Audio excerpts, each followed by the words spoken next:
لله الحمد لله نحمده ونستعينه ونستغفره ونؤمن به ونتوكل عليه ونعوذ بالله من شرور أنفسنا ومن سيئات أعمالنا من يهده الله فلا مضل له ومن يضلل فلا هادي له ونشهد أن لا إله إلا الله وحده لا شريك له ونشهد أن سيدنا ومولانا محمدا عبده ورسوله أما بعد قال الله تعالى في القرآن المجيد والفرقان الحميد اعوذ باللہ من الشیطان الرجیم بسم اللہ الرحمن الرحیم قل هو اللہ احد اللہ الصمد لم یلد ولم یولد ولم یکن له کفوا احد صدق اللہ العظیم۔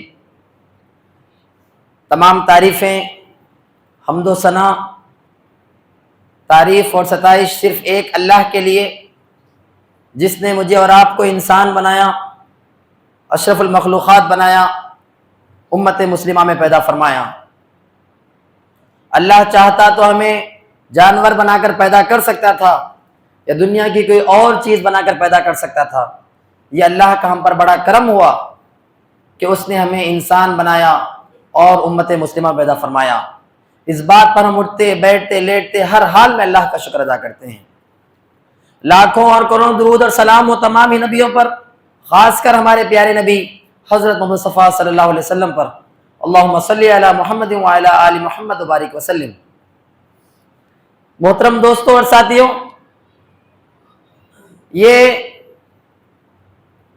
اس سے پہلے بھی میں نے آپ کو جمعے کی مناسبت سے رسول اللہ صلی اللہ علیہ وسلم کی سنت کا تذکرہ کیا تھا کہ رسول اللہ صلی اللہ علیہ وسلم جمعے کے خطبات کو اس زمانے کے حالات حاضرہ کے موضوعات پر مبنی رکھتے تھے، یعنی اس زمانے میں چلنے والے وہ بڑے بڑے واقعات یا وہ بڑے بڑے حادثات، اس حوالے سے امت کی رہنمائی کی جاتی تھی، امت کی تربیت کی جاتی تھی، ان کی رائے عامہ کو بنانے کی کوشش کی جاتی تھی، تاکہ ان حالات کے حوالے سے مسلمان کس قسم کا وہ ری ایکشن دے، کس قسم کا وہ رد عمل ظاہر کرے۔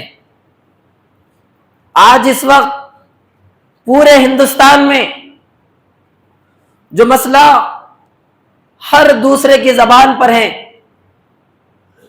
یا جس کو چاہے پرنٹ میڈیا ہونے دیجئے یا الیکٹرانک میڈیا ہونے دیجئے یا سوشل میڈیا ہونے دیجئے، ہر کوئی جس مسئلے پر بات کر رہا ہے وہ تقریباً آج سے 3 سے 4 دن پہلے کشمیر کا ایک علاقہ پہلگام میں جس قسم کا دہشت گردانہ حملہ ہوا اور اس حملے کے اندر جتنے بھی لوگ مارے گئے 28 سے 30 لوگ، اور اس حملے کی نوعیت کیا تھی، اس حوالے سے بہت بڑے بڑے سوالات میڈیا نے آج ہندوستان کے سامنے لا کر کھڑا کر دیے۔ میں اس چیلنج کو ایک اپارچونٹی کی طرح، ایک موقع کی طرح دیکھتا ہوں کہ پھر سے ایک مرتبہ اسلام کے وہ بنیادی مباحث یا اسلام کے وہ فنڈامنٹل ڈسکشنز جو پیسہ خرچ کر کے بھی شاید اس ہندوستان کے 140 کروڑ عوام کے سامنے ہم نہیں لا سکتے تھے، پھر ایک مرتبہ ہمارے ان میڈیا کے ساتھیوں نے ان اسلام کے بنیادی مباحث کو دنیا کے سامنے لا کر کھڑا کر دیا۔ جیسے ایک بحث یہ آ رہی ہے کہ اسلام کا یہ جو ظلم اور تشدد کا جو تصور ہے کہ اسلام وائلنس کو پروموٹ کرتا ہے، اسلام کے اندر جو ایک جہاد کا مقدس تصور ہے اس کو توڑ مروڑ کر پیش کیا جا رہا ہے۔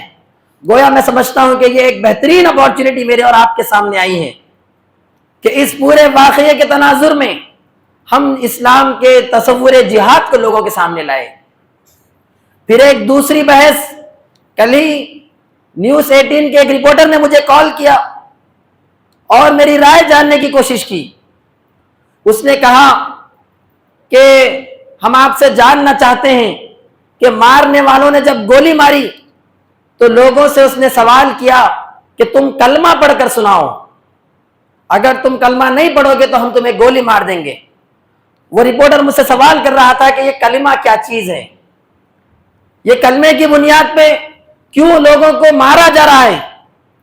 تو میں سمجھتا ہوں کہ اس وقت پورے ہندوستان میں اسلام کا عقیدہ توحید اور یہ جو بنیادی کلمہ ہے وہ بھی آج زیر بحث آ چکا ہے۔ میرے اور آپ کے پاس ایک اور موقع آ گیا کہ ہم اس کلمے کی بحث کو یا اس کلمے کے مفہوم کو ہم پھر ایک مرتبہ لوگوں کے سامنے لائے۔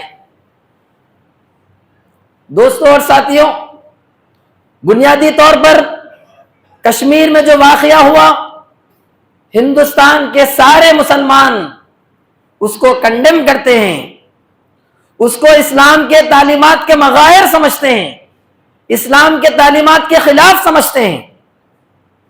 جو بھی واقعہ ہوا، بلکہ ہم حکومت سے مطالبہ کرتے ہیں کہ اس کی انٹیلیجنس رپورٹ بٹھائی جائے، بلکہ ہمارا تو یہ ماننا ہے کہ اس معاملے میں حکومت بدترین طریقے سے فیل ہو چکی ہے کہ اتنا سینسیٹیو ایریا 4 سے 5 کلومیٹر تک کسی قسم کی کوئی سیکیورٹی نہیں ہے، کسی قسم کا کوئی دواخانہ نہیں ہے کہ لوگ تڑپ تڑپ کر مر چکے ہیں۔ سوال تو دراصل مسلمانوں سے زیادہ لوگوں کو حکومت سے پوچھنا چاہیے تھا کہ آخر تم کہاں سو رہے تھے جو تم نے دنیا کے سامنے یہ اعلان کیا کہ پورا ہندوستان ہماری حکومت کی وجہ سے سیکیور ہے، محفوظ ہے۔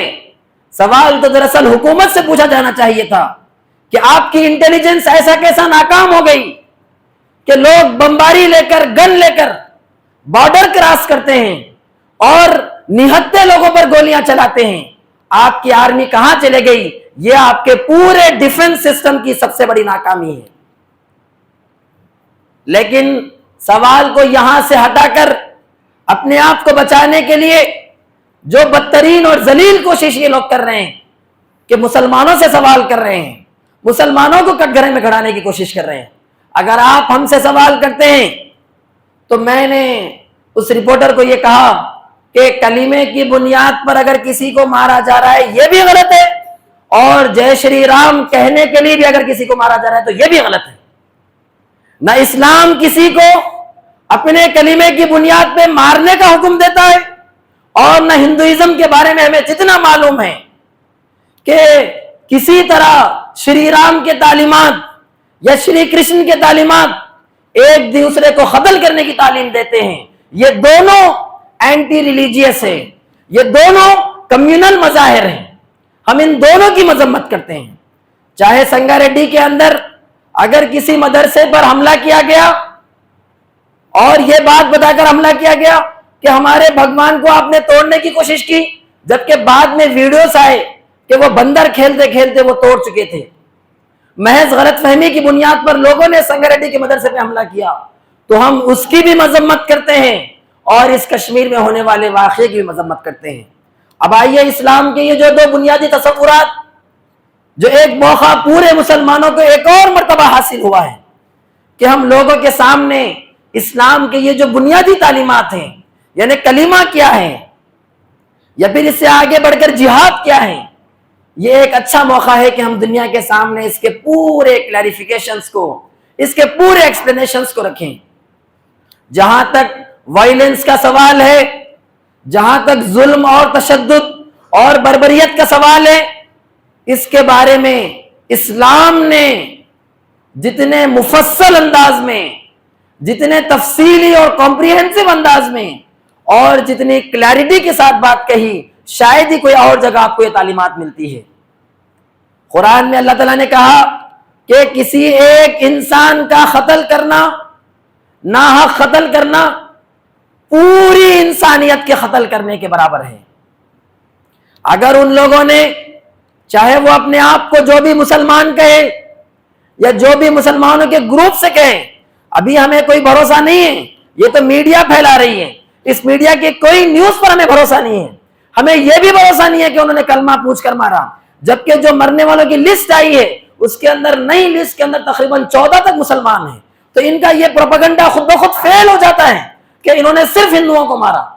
لیکن پھر بھی اگر آپ کہتے ہیں کہ انہوں نے جہاد کے نام پر مارا، اسلام کے نام پر مارا، تو ہم ایسے گروپس کو کہنا چاہتے ہیں اور ان تمام لوگوں کو بتانا چاہتے ہیں کہ اسلام کا جو تصور ہے، اسلام پوری کلیئرٹی کے ساتھ یہ بتاتا ہے کہ ایک انسان کا مارنا گویا 850 کروڑ انسانوں کے قتل کے برابر ہے۔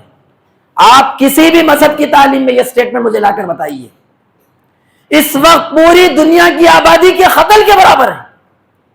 پھر وہیں پر قرآن کہتا ہے کہ ایک انسان کی جان بچانا، وہ جو عادل شاہ نے کیا، وہ دراصل وہ اپنے قرآنی تعلیمات کے نتیجے میں کہ ایک معمولی سا مزدور جو ٹورسٹ جو آیا کرتے تھے ان کو وہ گھوڑے پر بٹھا کر سیر کراتا تھا، وہ عادل شاہ، اسے معلوم تھا اسلام کی تعلیمات سے وہ واقف تھا، اس کے بارے میں بھی میڈیا نیوز چلا رہی ہے کہ وہ جب لوگوں کو مارا جا رہا تھا وہ ہاتھ پکڑ کر اپنی جان کو لوگوں کے سامنے کیا، ان کے ہاتھوں سے پستول اور بندوق کھینچنے کی کوشش کی، گویا وہ انسانیت کی جان بچانے کے برابر تھا۔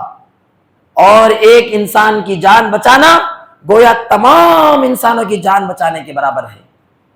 یہ اسلام کا انسانیت کے ساتھ رحم کرنا، یہ انسانیت کے ساتھ تعلقات پر مبنی ایک کلیئر سٹیٹمنٹ قرآن کے اندر ملتا ہے۔ پھر ایک اور مرتبہ اللہ کے رسول صلی اللہ علیہ وسلم کے پاس ایک صحابی آئے، آپ نے کہا کہ اللہ کے رسول، میدان جنگ میں جب ایک آدمی کے قریب میں قتل کرنے کے لیے آ گیا تھا، مجھے معلوم تھا کہ وہ کافر ہے، یہ جنگ کی بات ہو رہی ہے، نارمل سیویلینز کی بات نہیں ہے، اس پر بھی میں بات کروں گا۔ تو آپ نے کہا کہ اللہ کے رسول، اس نے اپنی جان بچانے کے لیے اپنے آپ کو مسلمان ظاہر کرنے کے لیے کلمہ پڑھ دیا، مجھے معلوم تھا کہ وہ مسلمان نہیں ہے، میں نے اس کا قتل کر دیا۔ اللہ کے رسول کا چہرہ سرخ ہو گیا۔ آپ نے کہا کہ کیا تم نے اس کا سینہ چیر کر دیکھا تھا؟ اور آپ نے خوب احاطہ کرنے کی بات کی۔ تو گویا ملٹری لیول پر بھی انسانوں کو مارنا، اس کے پورے حقوق، اس کے پورے رولز اسلام بتاتا ہے۔ سیویلینز کے اوپر، عام آدمیوں کے اوپر تو کسی قسم کی، کوئی قسم کی ان کے اوپر آپ زبردستی نہیں کر سکتے۔ اس کی زندہ مثال ہمارے فلسطینی مجاہدین ہیں، جبکہ اسرائیل بار بار سیویلینز کے اوپر بمباری کر رہا ہے، چھوٹے چھوٹے بچے مر رہے ہیں، عورتیں محفوظ نہیں ہیں، لیکن ایک بار بھی فلسطینی بھائیوں نے اسرائیل کے عام لوگوں پر بمباری نہیں کی، صرف ان ملٹری پوائنٹس پر، صرف سولجرز پر حملہ کیا، ان کے ملٹری ٹینکس کو نشانہ بنایا، اور ان کا تو حال یہ تھا کہ ان کے قبضے میں جو کیپٹیوز تھے، جو قیدی تھے، ان کے ساتھ انہوں نے جو سلوک کیا کہ خود نہیں کھا کر وہ ان کو کھلاتے تھے۔ تو یہ اسلام کے پورے جنگی قوانین پوری کلیئرٹی کے ساتھ بیٹھے ہوئے ہیں۔ بالفرض جنہوں نے بھی کشمیر پر حملہ کیا، اگر ان کے پاس کوئی بھونڈا جہاد کا بھی تصور ہوتا تو بھی یہ جائز نہیں تھا کہ وہ سیویلینز کے اوپر حملہ کرتے، کسی قسم کی اس کی اجازت نہیں دی جا سکتی تھی۔ یہ اللہ کے پاس ان کا یہ عمل پوچھا جائے گا، ان کا ایک ایک قتل پوری انسانیت کے قتل کے برابر ہے۔ دوستوں اور ساتھیوں، اسلام انسانیت تو دور کی بات ہے، اللہ کے رسول نے اپنے ایک صحابی کو صرف اس بات پر ڈانٹ دیا کہ ان کے اونٹ پر وہ زیادہ بوجھ لادتے تھے، یعنی جانوروں تک کے حقوق بتائے گئے۔ قربانی کے موقع پر جب ذبح کرنا ہے اس وقت کے حقوق بتائے گئے کہ دوسرے جانوروں کے سامنے تم ذبح نہ کرو۔ یہ اسلامی قوانین، یہ اسلامی شریعت نہ صرف انسانوں تک بلکہ انسانوں سے آگے بڑھ کر جانوروں تک کے تحفظ کی بات کرتی ہے۔ تو یہ پوری بحث کو ہم ایک اپارچونٹی سمجھیں اور اسلام کے اس پورے تصور جہاد کو لوگوں کے سامنے لا کر رکھ دیں۔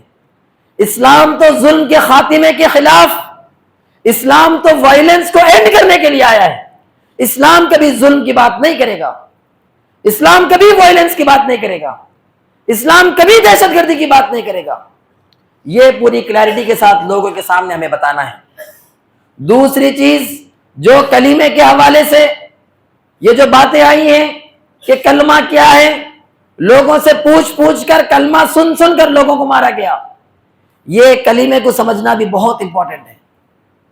کلمہ لا الہ الا اللہ محمد الرسول اللہ یہ صرف کوئی آدھی لائن کے کوئی 15-20 کوئی ورڈز یا لیٹرز نہیں ہے کہ کس نے زبان سے کلمہ ادا کر دیا اور وہ صرف مسلمان ہو گیا. اس کلمے کی پیچھے بہت بڑی حقیقتیں ہیں.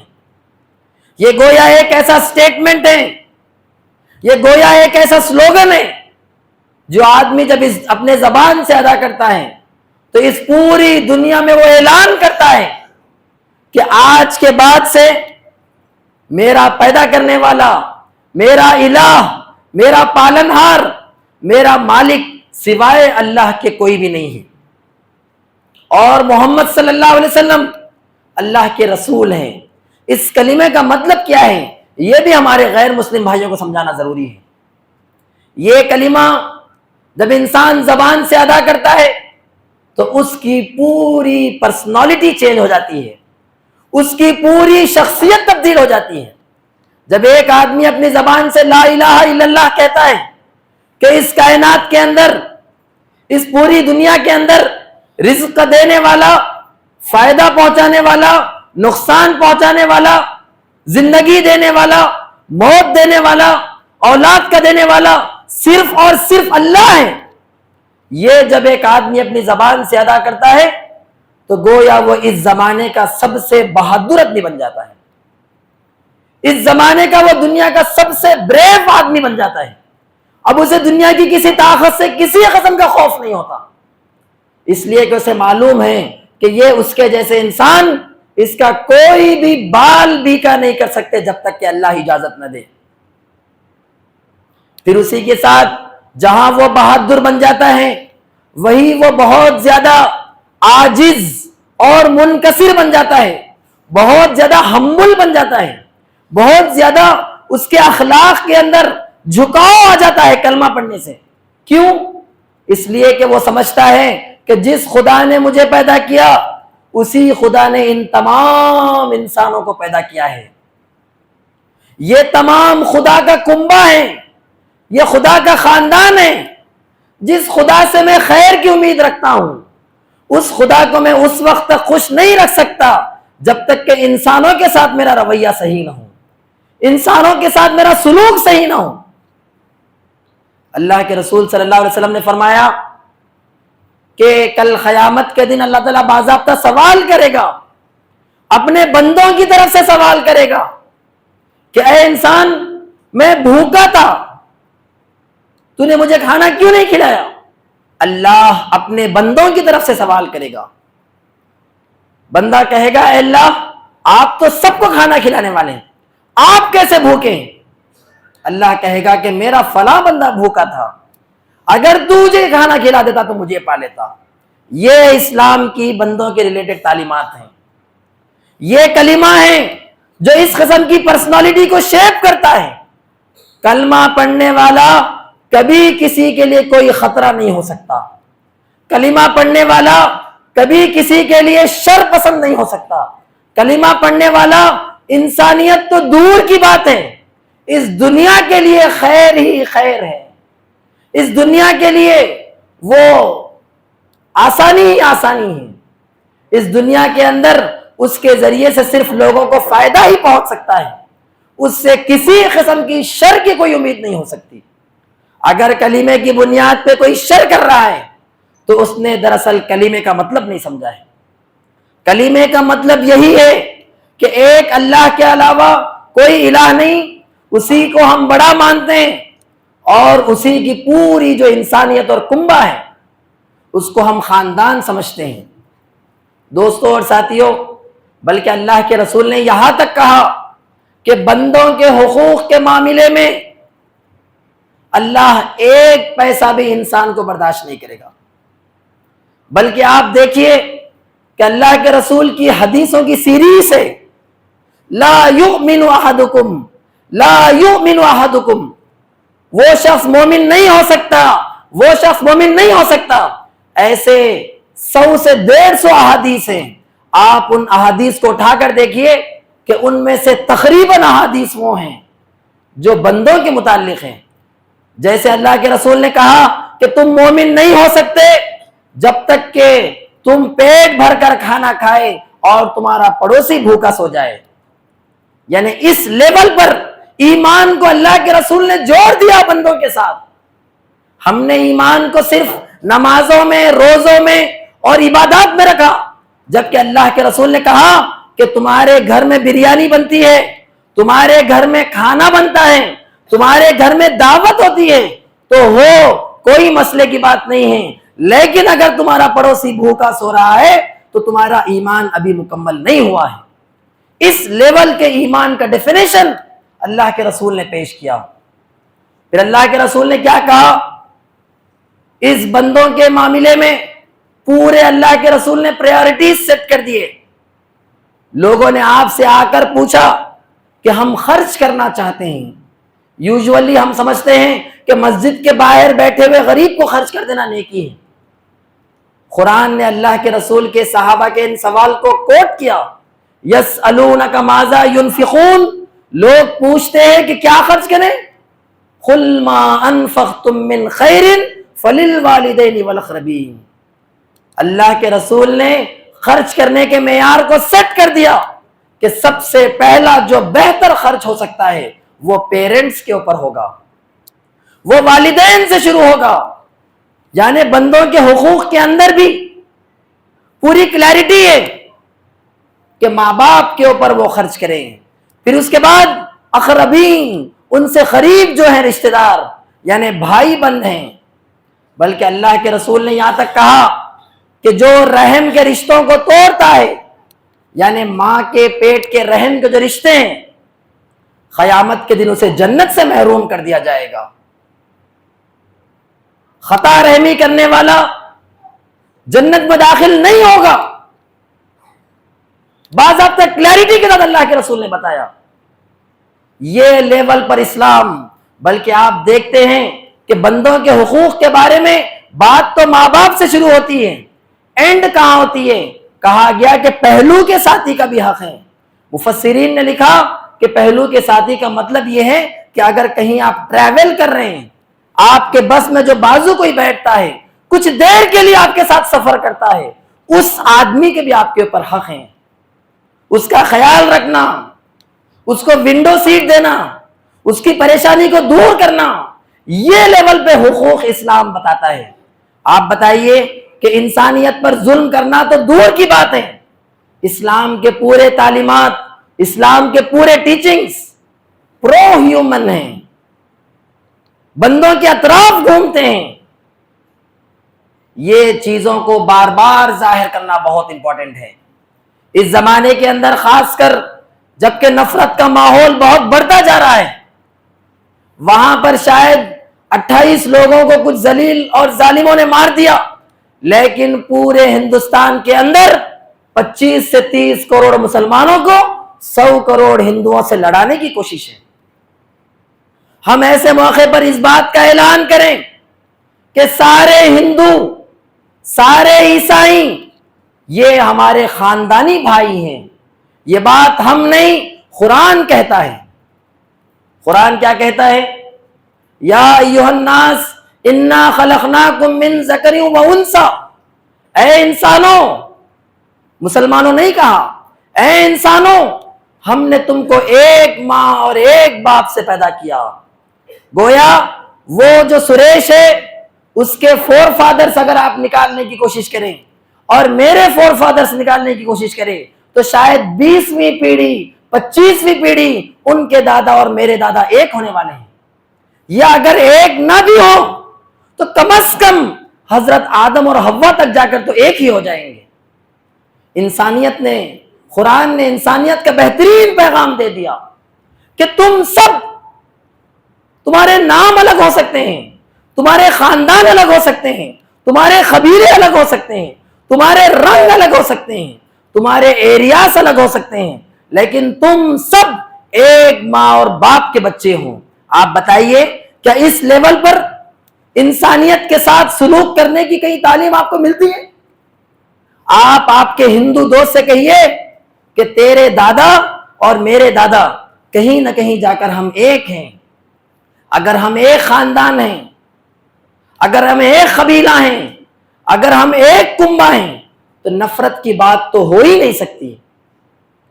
نفرت تو بات کی چیز ہے.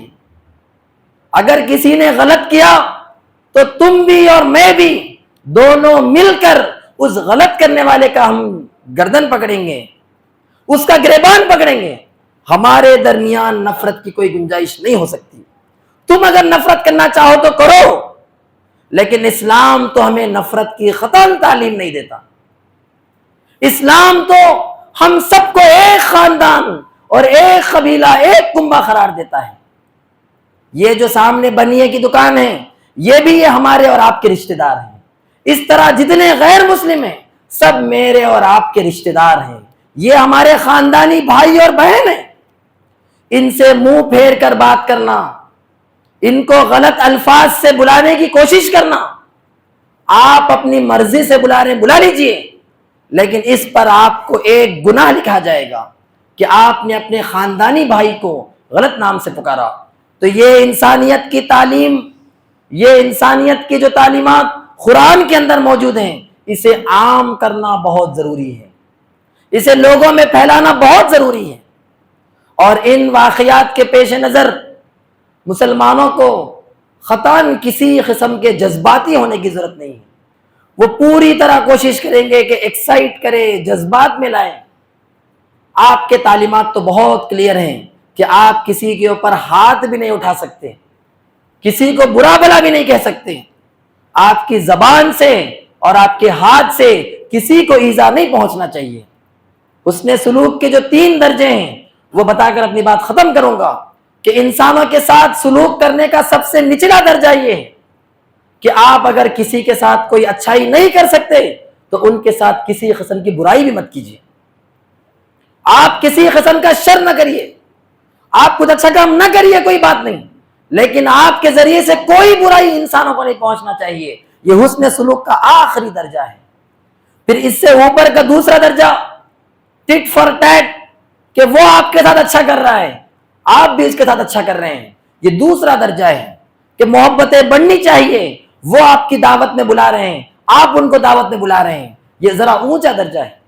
اس سے اوپر سب سے اونچا درجہ جس کے بارے میں اللہ کے رسول نے جنت کے بیچ میں گھر کا وعدہ کیا, حسن اخلاق کا سب سے اونچا درجہ کہ لوگ آپ کے ساتھ برائی کریں, لوگ آپ کو برا بھلا کہیں, اس کے باوجود بھی آپ لوگوں کے ساتھ اچھا کریں.